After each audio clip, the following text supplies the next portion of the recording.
ኢየሱስ ተቀብለናል። አሁን የእግዚአብሔር ልጅ ነን። እምነት ማለት ምን ማለት መሰላችሁ?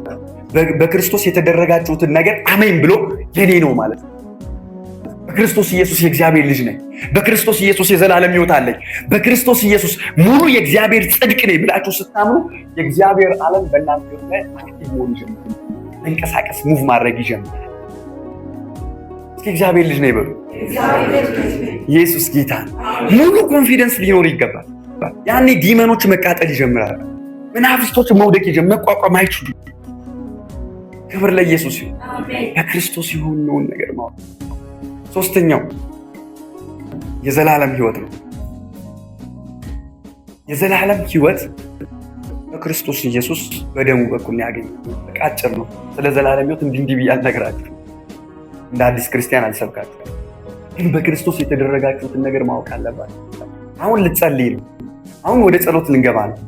አሁን ግራውንድን አስተካክል። ነፍስ ላይ ያለውን ትምህርት አስተካክል። በእግዚአብሔር ፊት የምትቀርበው ቅድም በሆንከው ሁኔታ አይደለም። ትናንት በነበርከው ማንነት አይደለም። በእግዚአብሔር ፊት አሁን የምትቀርበው በማን በኩል ነው? በክርስቶስ ኢየሱስ በኩል ነው። በክርስቶስ ኢየሱስ በኩል ሆነ በእግዚአብሔር ፊት ስትቀርብ እግዚአብሔር ሙሉ ለሙሉ ምን ይልሃል? ይቀበልሃል፣ ይሰማሃል፣ ይመልስልሃል። ብዙ ጸሎቶች ያልተመለሱ ሰዎች ሲጸልዩ በክርስቶስ እንደሆኑ እያመኑ ስለማይጸልዩ ነው። ኮንሽየሱ ነው።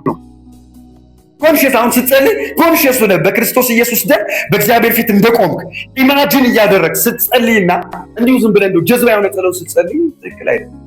ፌዝ ማለት ያ ነው። እምነት ማለት በክርስቶስ ኢየሱስ ደም ላይ ቆመ ነው የምትጸልየው። ለእግዚአብሔር አብ እንኳን እነግረዋለሁ፣ እንዲህ እያልኩ ነው የምነግረው። አሁን በልጅ በኢየሱስ ደም ላይ ቆሜ ነው የምጸልየው። ትሰማኝ ዘንድ ይገባሃል። ትሰማኛለህ? ግዴታ ነው፣ ግዴታ ነው። በልጅ ደም ላይ ነው የቆምኩኝ። የተከፈለልኝ ዋጋ ቀላል አይደለም። ኢየሱስ ጌታ ነው። ሃሌሉያ። ስለዚህ በክርስቶስ ኢየሱስ ምንን አግኝተናል? የዘላለም ሕይወትን። አራተኛውን ነገር ልንገራችሁ። አራተኛው በክርስቶስ ኢየሱስ የእግዚአብሔር ቤተ መቅደስ የመንፈስ ቅዱስ ማደሪያ ነው። ይህ ሰውነታችን ቤተ መቅደስ ሆኗል። አሁን ታቦት ተሸክመን አንዞር። አሁን የሆነ ቤት ተሰርቶለት ለመንፈስ ቅዱስ ቤተ መቅደስ ተሰርቶለት የሙሴው ቤተ መቅደስ በተለይ ዛሬ ማንም ልስራ ብል ተነስቶ መስራት አይችልም። በጣም ትልቅ ነው። በጣም ፕሮሰሱ ብዙ ነው። ያንን ለመስራት እንኳን የጥበብ መንፈስ ያለው ሰው ያስፈልጋል። ሰሪው እንኳን በጥበብ መንፈስ ተሞልቶ ነው። እግዚአብሔር መርጦ የጥበብን መንፈስ ሞልቶበት ነው ሰውየው ቀርቦ ወርቅ ለብጦ ይሰራል። ዛሬ ማንም ታቦት ልሰራ ቢል አይችልም። ወርቁንም ከየት ያመጣዋል? ያኑላ ወርቅ የግራር እንጨት ሲፈልግ አይችልም። አሁን በክርስቶስ ኢየሱስ አራተኛው የሆነው ነገር ምንድነው? የእግዚአብሔር ቤተ የመንፈስ ቅዱስ ማደሪያ። አንደኛ ቆሮንቶስ ምዕራፍ 6 ከቁጥር 19 ወይስ ይህ ሰውነታችሁ ከእግዚአብሔር የተቀበላችሁት በእናንተ ዘንድ የሚኖር የእግዚአብሔር ቤተ መቅደስ የመንፈስ ቅዱስ ማደሪያ እንደሆነ አታውቁምን? በዋጋ ተገዝታችኋልና የራሳችሁ አይደላችሁ። እንግዲህ በስጋችሁ እግዚአብሔርን አክብሩ። አሜን፣ አሜን፣ አሜን፣ አሜን። በስጋችሁ ማንን አክብሩ? ይህ ስጋ ለዝሙት አይደለም የተሰራው፣ ለርኩሰት አይደለም የተሰራው። ይህ ስጋ የተሰራው ለእግዚአብሔር ክብር ማደሪያ ነው። በእናንተ ውስጥ መለኮት ይኖራል። በአንተ ውስጥ አምላክ ይኖራል። በአንተ ውስጥ መንፈስ ቅዱስ መሙላት ይኖራል። አሁን ጽላቱ ያለው በልብ ላይ ነው። አሜን። ሕጉ የተጻፈው በልብ ላይ ነው። አሜን። ማሃዳጋባና ማንታላ ብራካታላ ባራዳጋባሻ ሃሌሉያ። እስኪ እኔ እግዚአብሔር ቤተ መቅደስ ይበሉ። እስኪ ሰውነቴ ይበሉ። የመንፈስ ቅዱስ ማደሪያ ነው።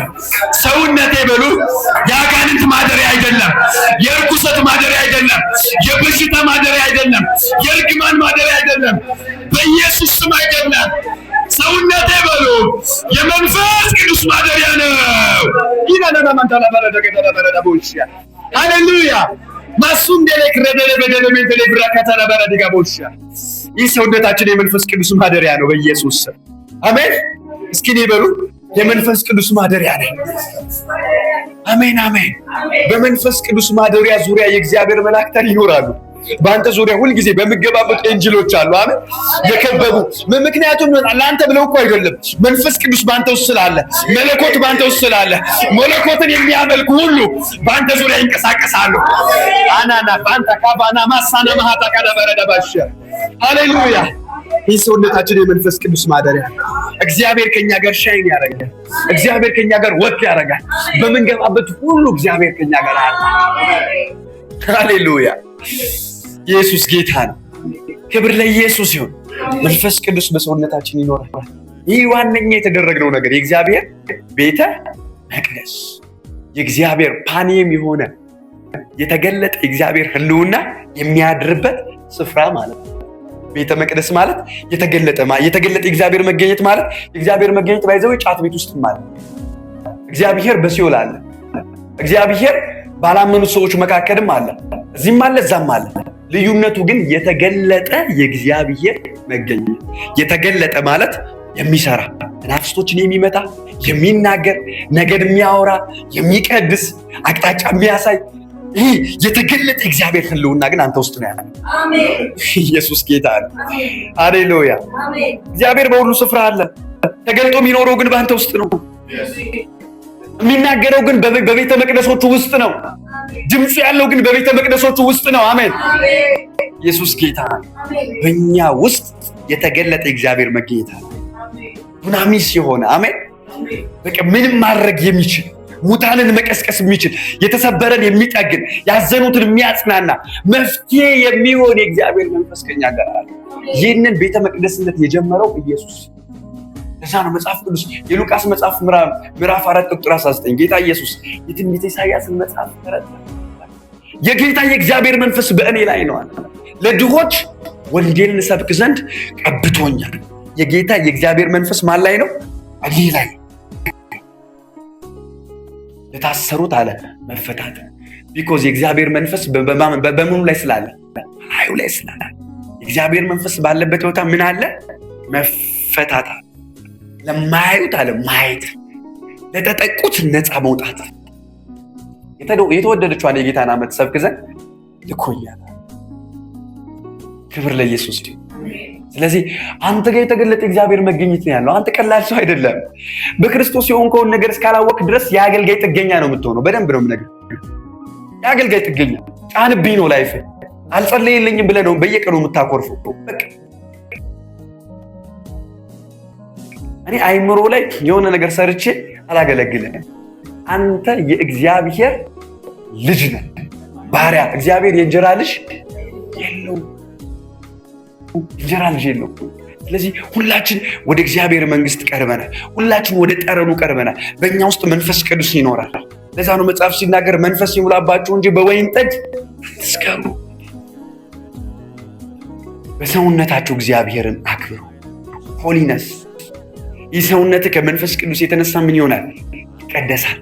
የሐሳብ ቅድስና፣ የንግግር ቅድስና፣ የስራ ቅድስና፣ የመውጣት የመግባት ቅድስና፣ የእያንዳንዱ ነገር ምን ቅድስና።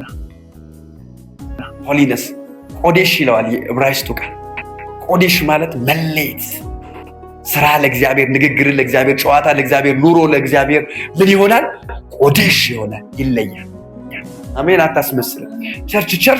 ቸርች ስትመጣ መንፈሳዊ ሰው፣ ከዛ ደግሞ ከሰኞ እስከ